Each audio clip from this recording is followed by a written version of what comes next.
What's going on, Gator Nation? Nick Delatorre back with another episode of our podcast interview series. It's baseball season, and now that we're no longer at competing websites, Jacob Rudner and I get to chop it up and talk baseball. No better duo to talk Florida Gator baseball. Jacob, thank you for joining me.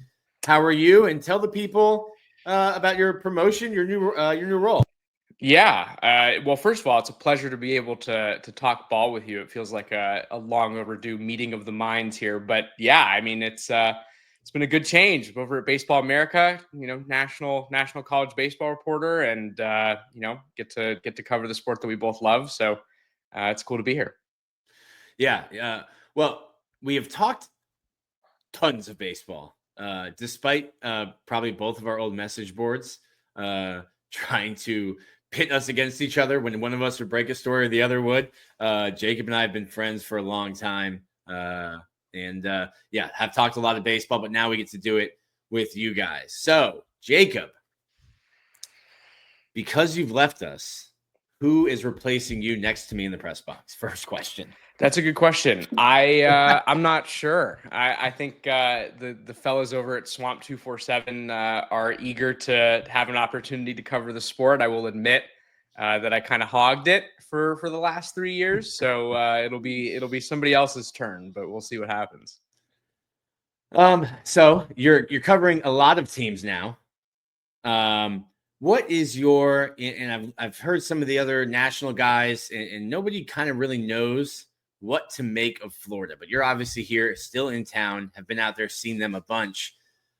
What is the 30,000 foot view? What is your general expectation for Florida this year? Yeah, I mean, I would say that I'm pretty bullish on Florida this season. There's a reason that we decided to rank them inside our top 10, even after the year that they had last year. Florida checks in at number 7 for us, and I would say that the reason for that is pretty simple. I like what they brought back on the mound.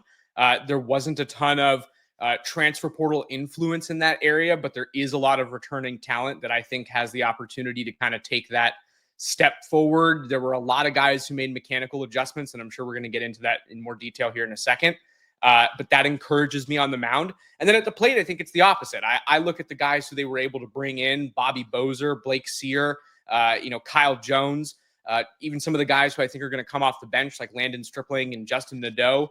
And you infuse those talents in with what they were able to bring back. Colby Shelton, gave up an opportunity to go pro. He surely could have signed after the last year, and opted to begin his professional career. Cade Kurland is back. Luke Heyman turned down draft money to be able to return. Ty Evans did the same. Pierce Kapala on the mound is another guy who turned down draft money.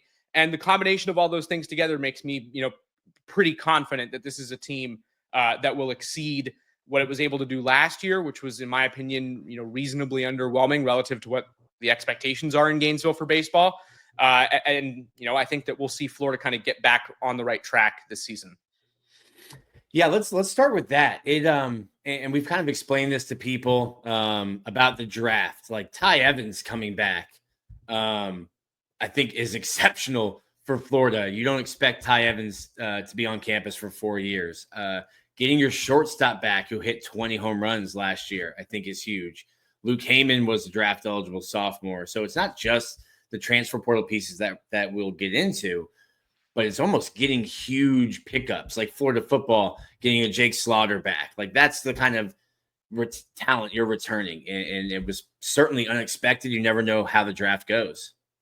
No, there's no doubt, and I think that one of the big benefits to Florida was that there is kind of an understanding within the program that the guys who you just mentioned, Ty Evans and Colby Shelton, had an opportunity to do a couple things. I think, first of all, all of those guys wanted to be able to contribute at the college level one more time and kind of make a better impact than they were able to last year. But I also think at the same time, from a personal level, for some of those guys, Colby Shelton is a great example.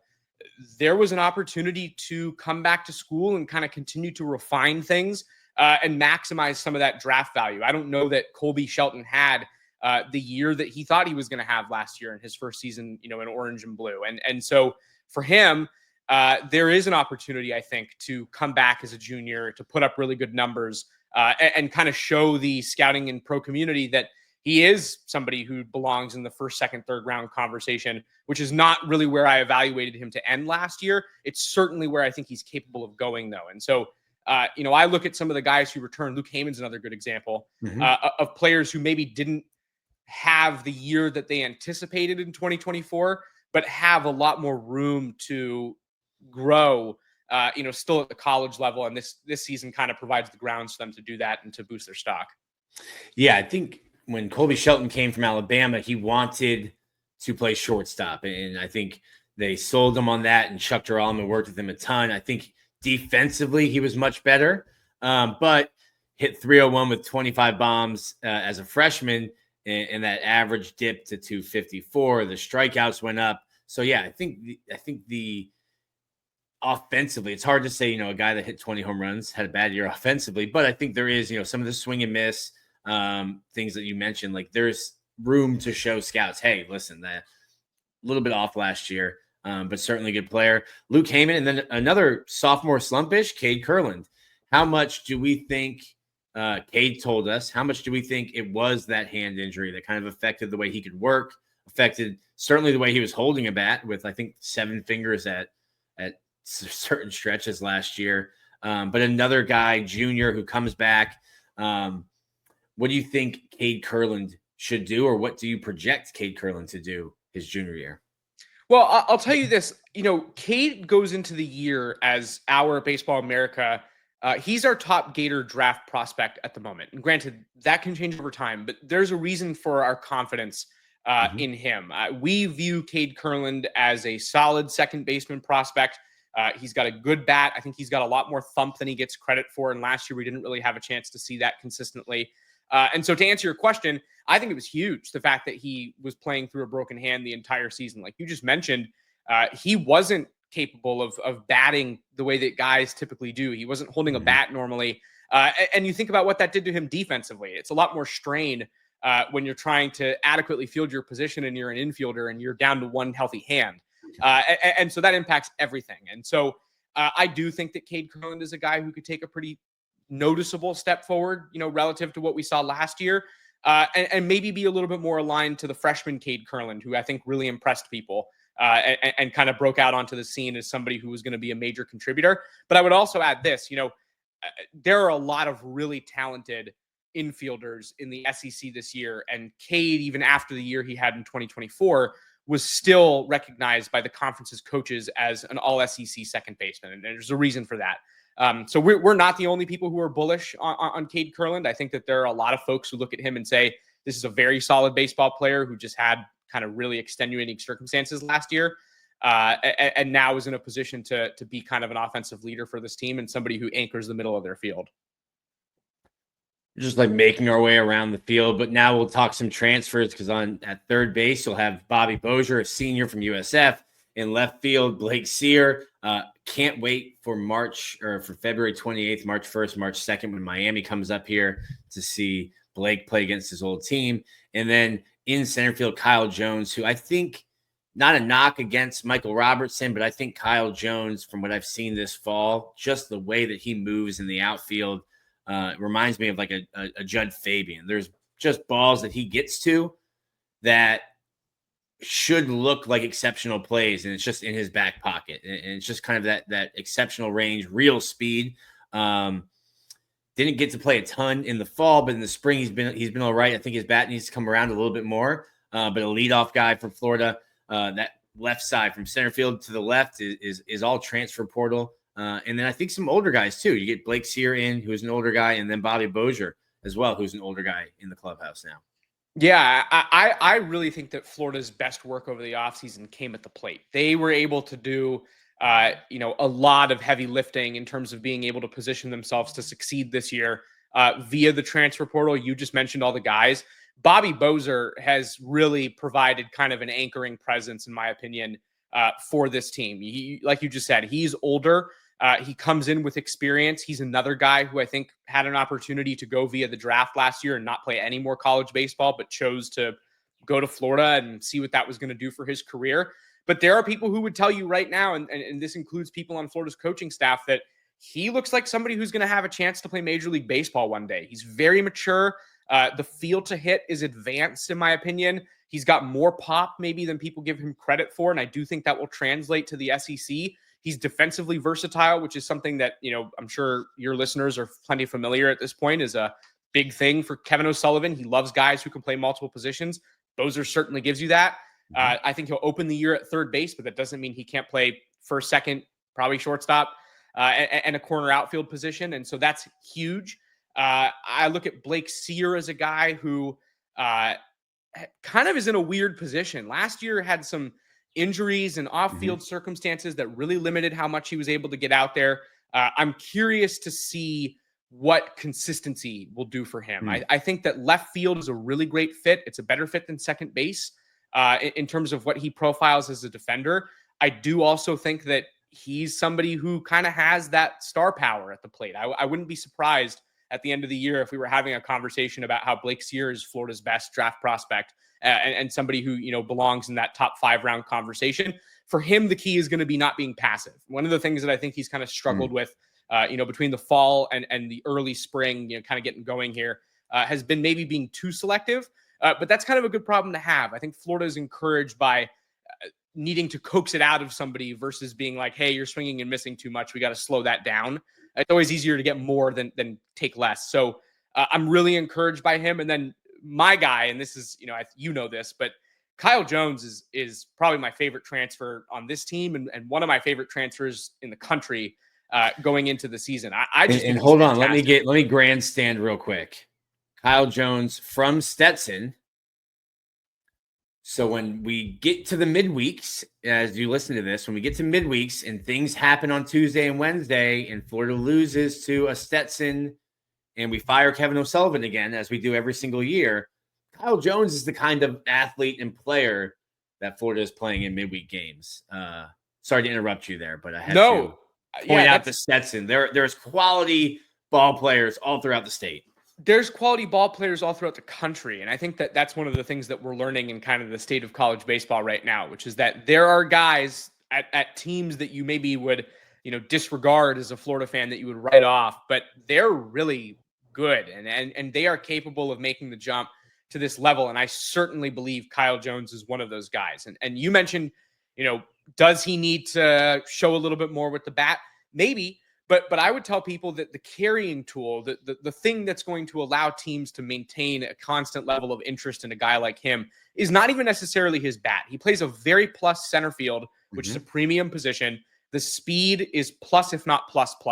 He's the kind of guy who's going to go out there and be able to steal 25 bases in a season, reasonably easily. He's not an easy guy to catch. And he is also somebody who does have really good feel to hit, and I think could be a 300 plus hitter at the top of Florida's order. That's the kind of combination that, teams are looking for in the first, second round. And if he's going to be able to put on 10, 15 pounds over the next year, which is, I think, something that Florida anticipates, there are going to be conversations about Kyle Jones. I think there's a little bit more pop in the bat than maybe he's shown so far in his college career. I think that he's a guy who, like I said, has already kind of these tools that are very defining, very critical in terms of being able to build a draft profile. And if he continues on a good trajectory here, that's the kind of player who in 2026, I think we could be having some conversations about really an elite draft profile and another one of those guys who's played center field under Kevin O'Sullivan, who has a chance to make a name for himself in the pros. It's interesting because you've probably had the same conversations with Sully, and it's, I've probably had it now 7 times. And hey, I think we're going to steal some more bases this year. We've got this guy. Hey, I think we're going to bunt. We're going to hit and run a little bit more. And I'm like, listen, going into season 13, I'll believe it when I see it. I've seen Buddy Reed only have like 10 bags in a year. But Kyle Jones, I think really, really good bat control. Have seen him bunt a lot in practice. Another guy who I like. He is my old school style of player. I can guarantee, I will bet you money that his jersey is the dirtiest when he leaves the field. Justin Nadeau, another guy kind of like you said with Bozier, who I don't know height-wise if you stick him at first, but could probably play 2-3 infield spots, corner outfield, and just plays the game the right way. Like if you have a young child at Condren Ballpark and Justin Nadeau's in the game, say, hey, watch how this kid hustles and plays.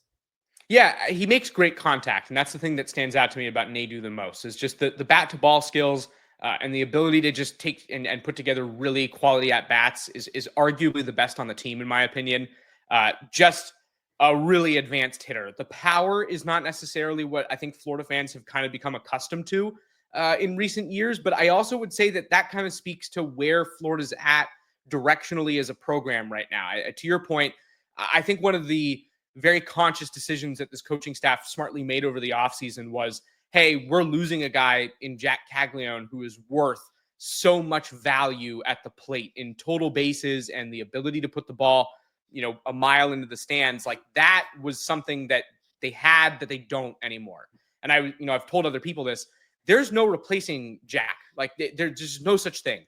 There is building a roster that can adequately make up for, however, that loss. And I think that for Florida, that will look more like getting on base at a higher clip, striking out less, making cleaner contact, and to your point, stealing more bases, which I do think they're going to be able to do this year just with some of the guys who they have in the fold. There's more speed and more like functional speed. So there are guys who are able to actually use that. Whereas you mentioned Buddy Reed, who didn't really steal a ton of bags despite how quick he was, or even Michael Robertson, who more recent Florida fans might be more familiar with.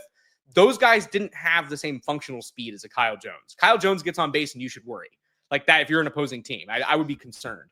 Whereas with some of these other guys, I don't know that you had to have that level of fear.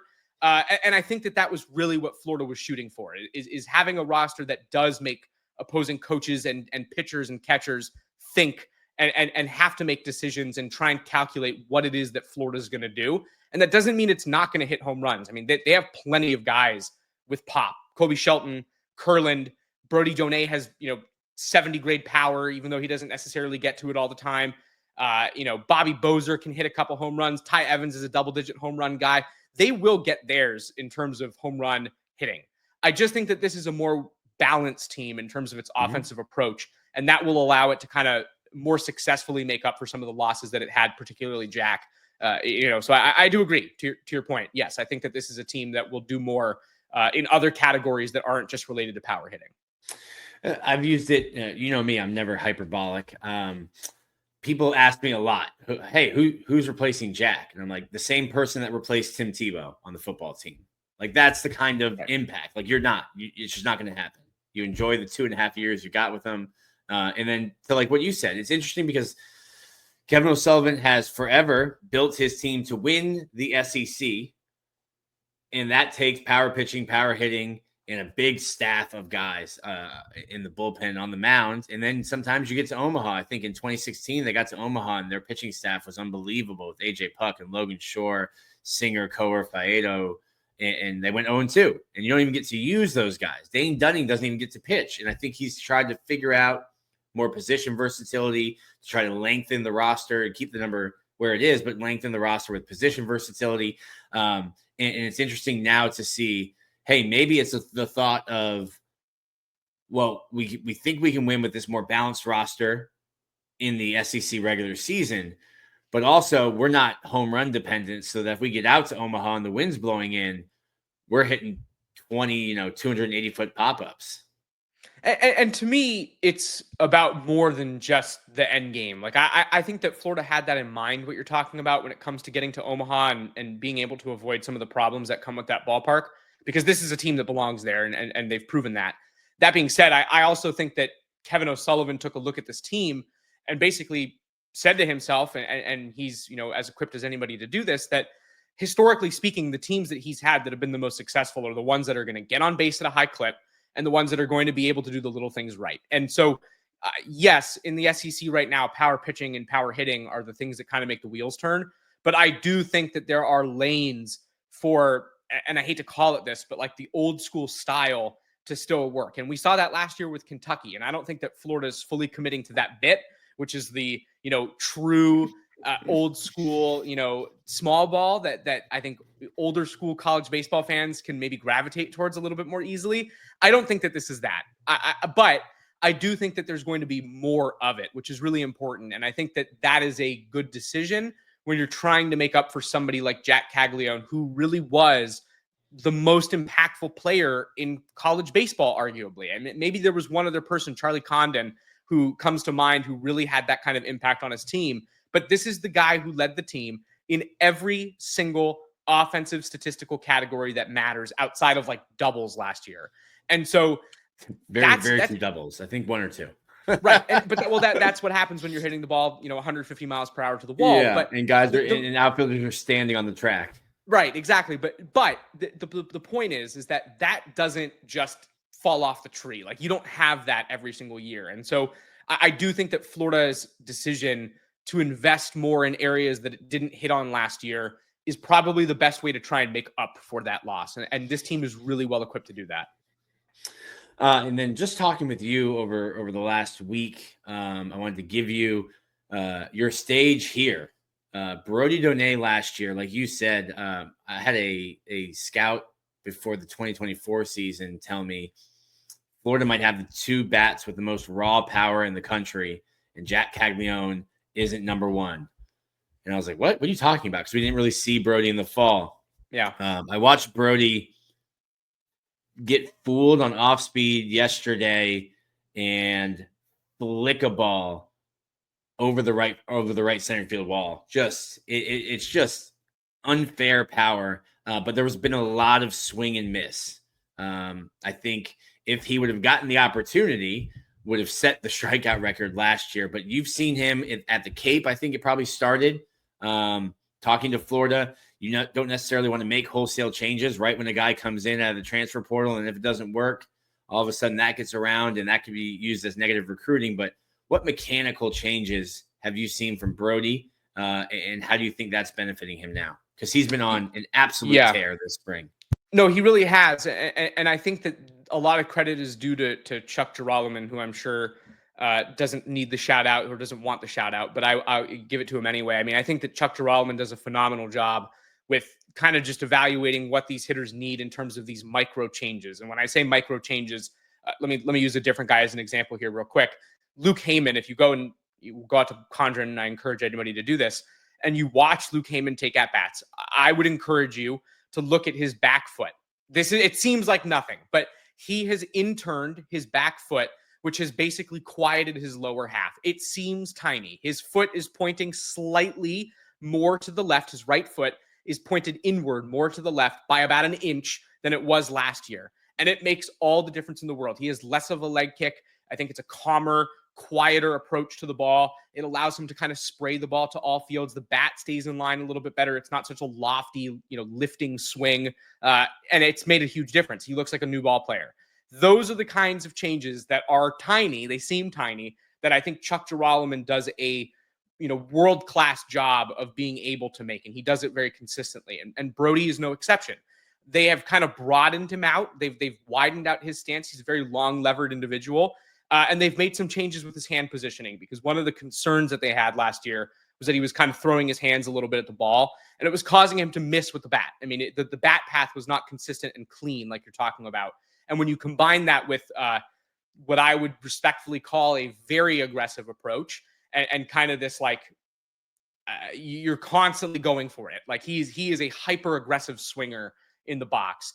And so when you combine that mentality with some technical flaws that already kind of put you at a disadvantage, that is where the swing and miss comes from. And so do I think that he's now going to be some 290 hitter with unbelievable power? No, that's not what I'm trying to tell anybody. But I do think that this is a guy who could be a very consistent 240 to 250, who still does strike out quite a bit because of just the nature of hitter that he is.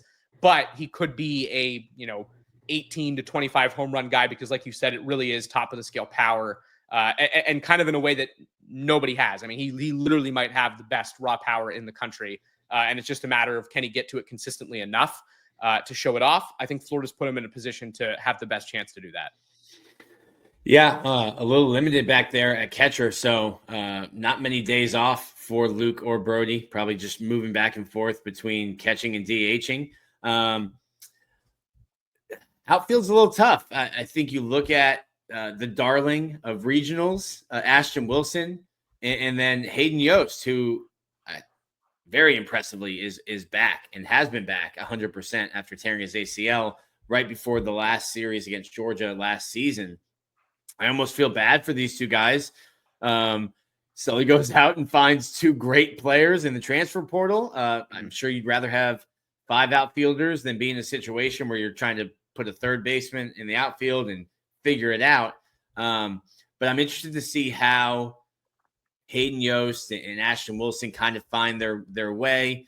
And also you have kind of the same issue in the infield with Nadeau and Stripling. So Florida is, I think, even if you take those guys out, I think the 1 through 9 lineup is long. There's not really an area that you can point to and say, if you're pitching, okay, good. We ended up at 6. Now I have 7, 8, 9.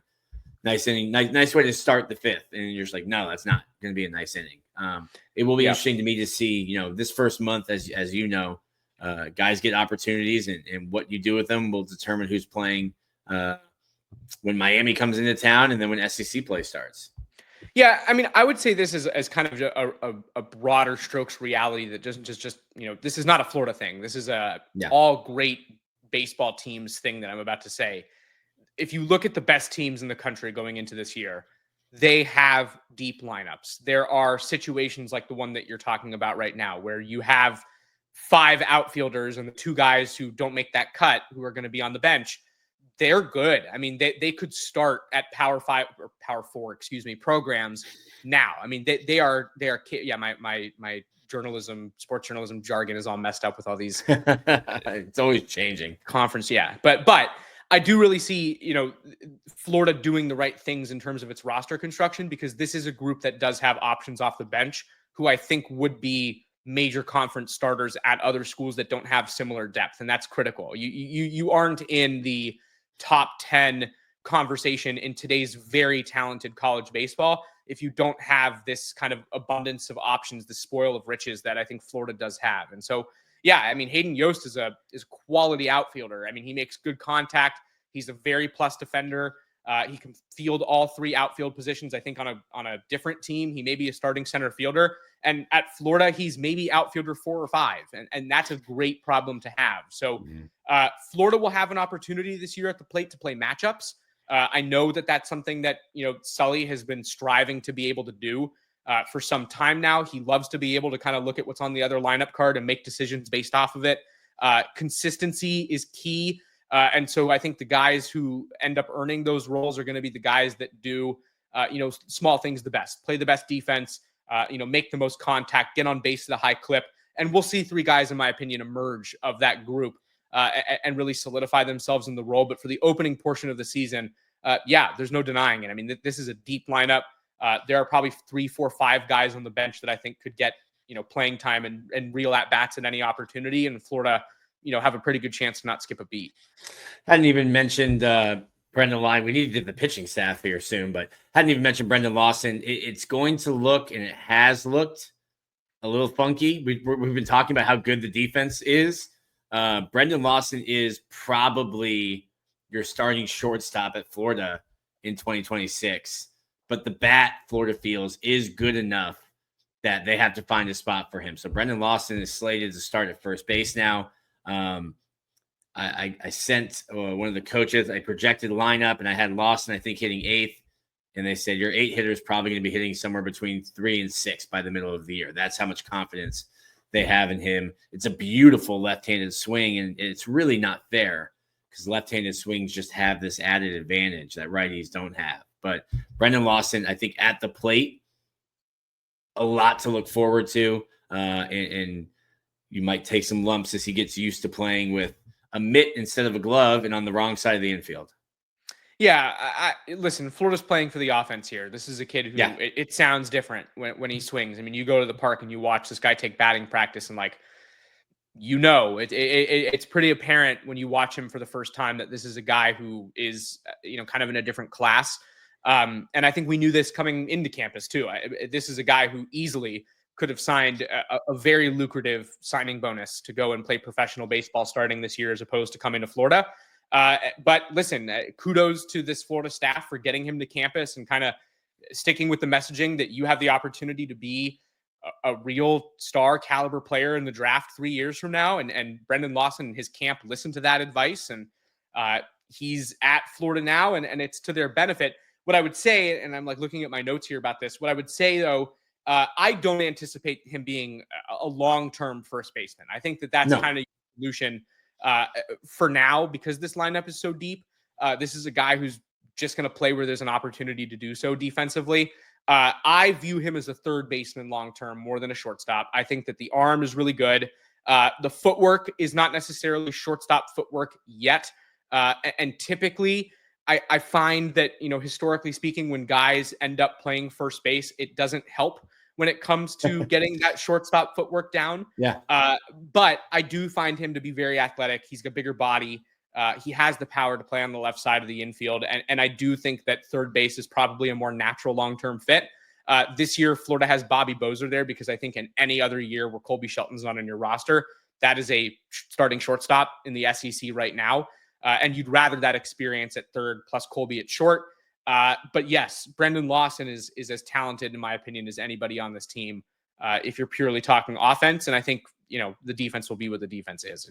It's not a real factor anymore. I mean, we're not looking at defense and making real decisions based off of it until it becomes a true problem.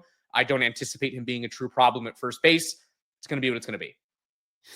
It's not going to be a disaster.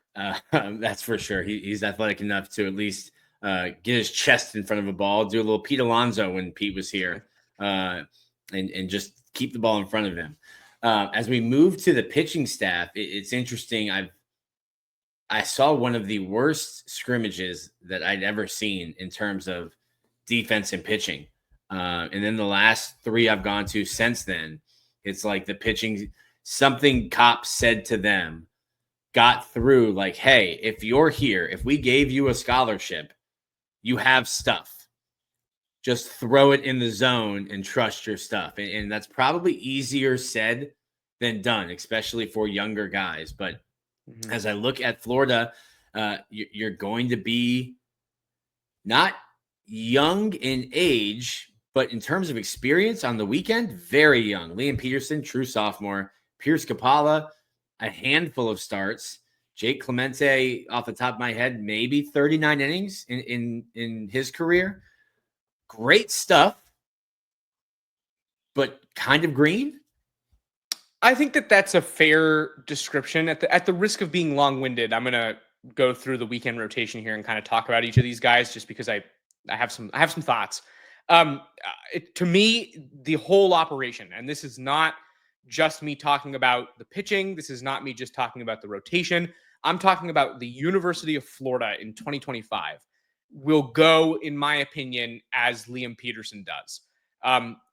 We have learned, and you know this, Nick, better than anybody, starting pitching in the caliber of your Friday night guy is so critically important that it's almost hard to overstate it. Like, there is a dramatic importance in being able to get somebody out there on Friday nights who's going to give you a chance, regardless of what your offense does. And Florida has seen that, a couple times in recent years, and it really needs Liam Peterson to kind of lead the charge in that way. That is their Friday night guy.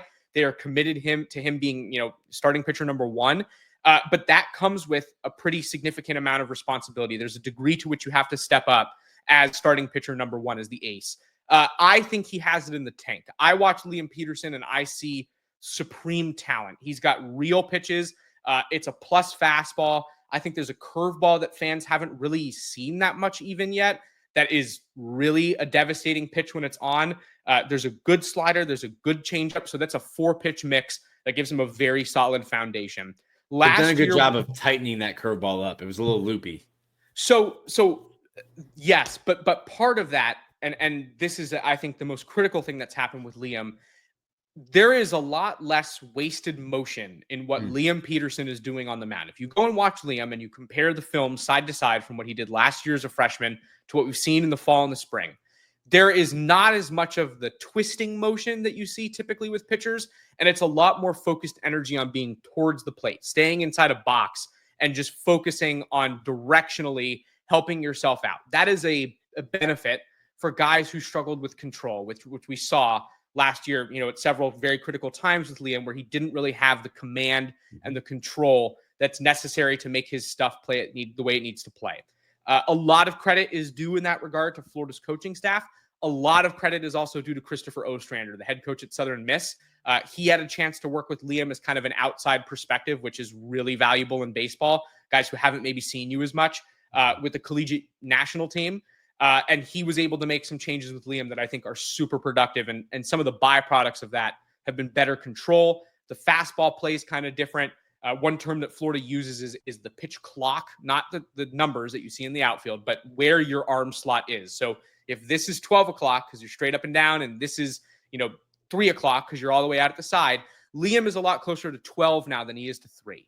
And that is something that I think has allowed his curveball to play better.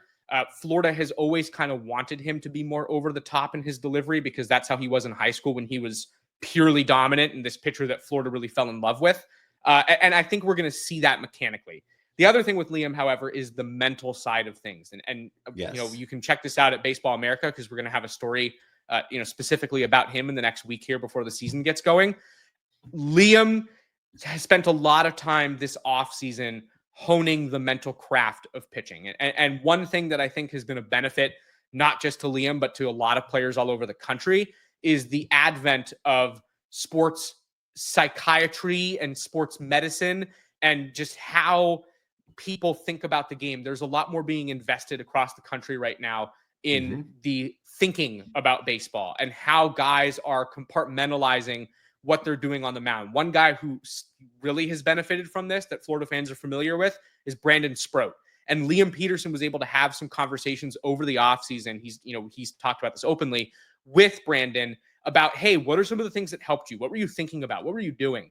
And I think that plus some of the other ways that Florida's been able to help him have been massively beneficial on the mental side of things. And so I think Liam is kind of poised for a big year if things click upstairs between the ears and these mechanical changes continue to kind of take hold and push him into the year. Behind him, I see kind of what you were talking about. I think that there's a lot of talent, but a lot that needs to be proven. Pierce Capalla hasn't really done it in college yet, and that's a byproduct of some serious injuries that have held him out. Jake Clemente is a career reliever who had a shoulder injury that ended his freshman season before it started. And so these are guys that have a lot to prove that haven't really had a chance to do it. But I like both guys. I think both are comfortably top 200 draft prospects going into the year, Pierce and Jake. And it gives Florida a rotation that has high upside and just kind of a matter of whether or not it's going to click the way it didn't really last year. But I think it certainly could now. I was talking to our buddy Chris Phillips, and he said, give me a like crazy take. And I said, I think it was, you'll correct me if I'm wrong, I think it was 2023. Florida was the only staff that had the same 3 weekend guys every weekend. And I said, if Florida repeats that this year, they will be back in Omaha as potentially the number 1 overall seed, because that means Pierce has realized his potential. This is a kid who, before his injuries, was throwing 97, 98 miles an hour from a low 3/4 slot at 6'9". Jake Clemente, I think, when we saw him against Clemson, or you saw him in the regional, and he's like stringing together 4 innings in a row, and you're almost sitting there waiting to be like, okay, well, when's he going to lose the zone and when's it going to fall apart? And when he doesn't, his stuff really plays. If they don't realize that potential, there is a real freshman waiting to take a weekend spot in Aiden King. I've gotten 2 comps to Brady Singer. I told both of those coaches, please stop, have a little respect. But Aiden King's been up to 97 this spring, a true 4-pitch mix. This isn't like a kid coming in from high school and telling the coaching staff, hey, I throw 7 pitches. And they're like, let's try 2. This is a true 4-pitch mix. The kind of competitiveness, I think that's really kind of the comps that they're getting, that kind of bulldog mentality that you saw from an Alex Faedo or Brady Singer, but just unbelievable arm talent. And kind of like Brendan Lawson, another one that kudos to the Florida coaching staff for getting him to campus. Yeah, it definitely is a guy who is somebody to keep an eye on at this point. I mean, the stuff is real. He's extremely mature, and I think that's kind of the bigger thing right now. There are guys. This is the University of Florida. I mean, there are guys who have stuff every single year who come in as true freshmen. It was Liam last year. It's Aiden King this year, and I feel like we can have this conversation. We can go back year by year and find that one guy. And so he's this staff's, really promising freshman from a stuff standpoint, where I think he separates himself from a lot of these guys, historically, who go back and you say, just another Sully guy who comes in with great stuff. The difference here is that the mentality is really different. I mean, he is a bulldog. And I was talking to, somebody who would be familiar with these kinds of things. And he was telling me that this guy walks into the room and you look at the rest of the team and they're laughing and joking. And he's sitting there with a stone cold straight face. And it's like nothing's funny to the guy. I mean, he is locked in. And I think that is it's an approach that Kevin O'Sullivan really gravitates towards. I think that those are the kinds of guys who have had the most success in Gainesville over the last, several years when this program has been really humming. And he fits that mold. He is a bulldog, mentality, do whatever you got to do. Like, you need me to be a reliever, I can do it. You want me to start midweek games, I'm going to do it. And the mindset is just really advanced. And so, are there things to refine? Of course. I mean, he's a true freshman. And I think that that's important to remember. It's important for Florida fans when the going probably gets tough at some point this year. This guy is, 19 years old or 18 years old. And there is growing to do. But yes, I would say that is probably he is really promising. I mean, you look at Aiden King, and I think you can see the future for the guy like that. And one other guy that I'll throw in there just while we're at it, if things don't work out for somebody who's penciled into Florida's starting rotation right now, and I've told you this before, I'm really bullish on Matthew Jenkins. I think that was the steal of the offseason for Florida. I think that he flew under the radar in a way that he probably shouldn't have. This is a 6'5" right-handed pitcher. I've seen him up to 97. He's got a good slider, a good changeup, and he's like 180 pounds. And so I think that this is a guy who has kind of projection to dream on is a phrase that I think gets thrown around a lot, and it's really true with him. You look at Matthew Jenkins, and I think you can kind of see an early round body and the tools to be a high round draft pick. And I think that he's now in a position to kind of make that click and to contribute immediately. So another guy who I think could be a rotation factor if Florida really needs it.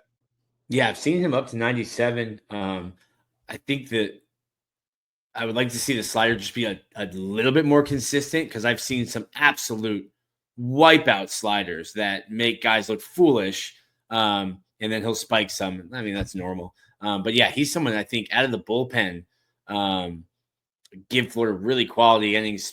Also in the bullpen, I think you look at a guy like Luke McNeely. What kind of role does he fall into? And I think Alex Philpott is kind of taking on that closer role. His velocity has ticked up a ton this fall, this spring. He started last night's scrimmage, just dominated over 2 innings. It's going to be interesting to see how Florida plays it out. Because like you said, I think if Aiden King isn't starting on a weekend, I think he starts Tuesday or Wednesday.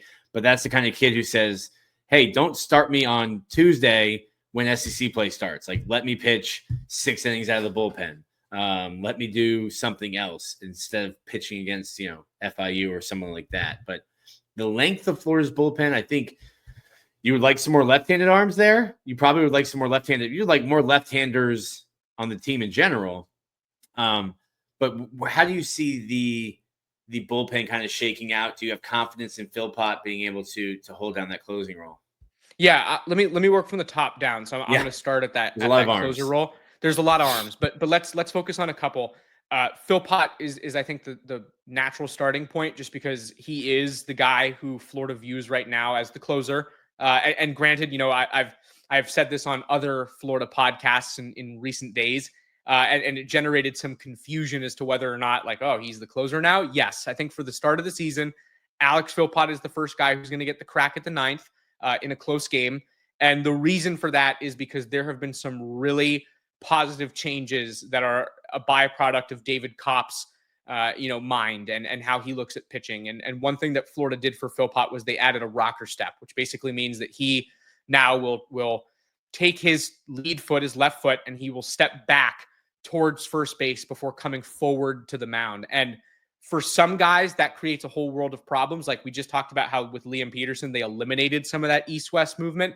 For whatever reason, there are some guys who that just helps them establish rhythm, and it really has done that for Philpott. It's allowed the fastball to play up.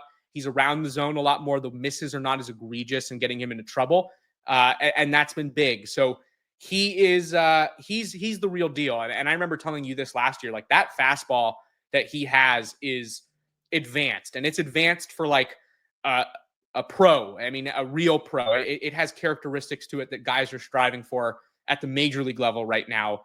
That makes him a really fascinating pitcher for this team. He is the closer. I actually think he sticks in the role. I could see him being All-American caliber, maybe not this year, but by next year. I'm really encouraged by Alex Philpott. And then we get into some of these like setup guys. I think Aiden King, who we just talked about, is definitely in that category, even if he does make some midweek starts. I think Matthew Jenkins is in that category, who we just talked about. I would add Billy Barlow, the Clemson transfer, into that high leverage setup, maybe even midweek starter conversation. Florida likes his stuff a lot. And lately it's been very good. I've been at a couple recent practices and have seen him kind of look the most comfortable that I've seen yet. And I think that that's encouraging. And then the lefties, it's young at the left-handed pitcher position out of the bullpen. McCall Bymiller and Nico Janssens are two freshmen. I've been encouraged by what I've seen from both of them. I really gravitate towards Nico Janssens. They dropped the arm slot down in the fall. It's kind of allowed for his stuff to play up. He's got a slider that I think is, real and will be good to see develop. The velocity seems like it's been a little bit down to me in recent weeks with Nico Janssens. But I do think that that'll rebound eventually. And Florida kind of looks at him as a one-inning guy anyway. So it's not the most concerning thing in the world. And then there's Frank Menendez. And to me, he is kind of the wild card. I see a guy in Frank Menendez who at his best is a closer caliber, super high leverage pitcher for this team. I've seen him with my own eyes up to 97 miles per hour. There's a really good curveball in there. That being said, I have also seen him top out at 89 in scrimmage settings. And so there is a wide range of Frank Menendez outcomes. And it kind of just depends on which one Florida's going to get. If he's going to be the best Frank Menendez that I've seen, that's a weapon. And you're looking at a situation where Florida can pick and choose right, left in the ninth inning between Frank and Alex Philpott. When it's not clicking for Frank Menendez, it is even sometimes hard to get him out there on the mound confidently. And we saw that at times last year. I think that that's a mild concern going into the year this year. But again, I just listed off, I think, 7 guys who have a lot of potential. And I think that that's kind of the story of Florida's pitching staff is potential and kind of these breakout candidates. And it's just now a question of whether or not it's going to click at the right time.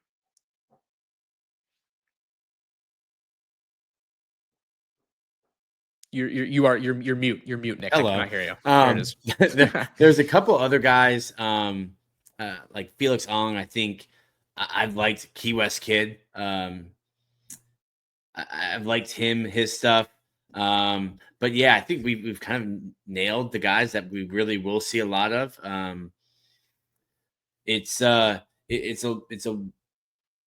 think I like my take that it's just a young staff. I keep forgetting about Barlow, but yeah, you have like an older presence in Barlow to kind of help a bunch of younger guys, because even a guy like Frank Menendez got some innings last year. Luke McNeely got some innings last year, but I think you're asking, at least in the beginning, you're going to be asking some young guys or some inexperienced guys to figure it out. Now, I think the batting lineup is going to thump, which helps a pitching staff that if a pitching staff has to stumble a little bit or figure things out, I think Florida's lineup certainly will allow for that.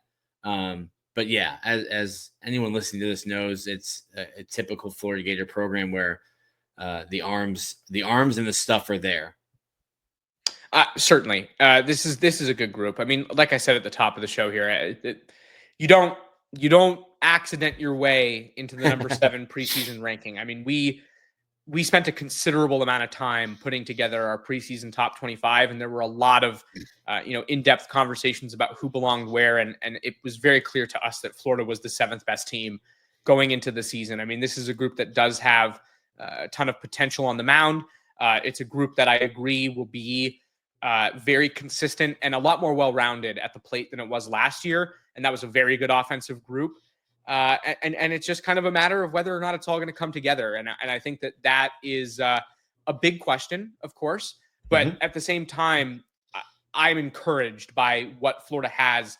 And I don't know that I would feel this way if this talent was at a different program right now. Just you take Florida's roster and you put it somewhere else. But Kevin O'Sullivan has a track record of being able to make, his teams perform at the best of their capability. And this is certainly a team that has the raw talent to be very impressive. And so when you combine the track record of success that exists at Florida and the consistency of that with the tools available to this coaching staff, it's really hard to pick against this team. And again, I think that they're in line for another top 5 finish in the SEC and a group that will be in the Omaha conversation when we get to that time of year.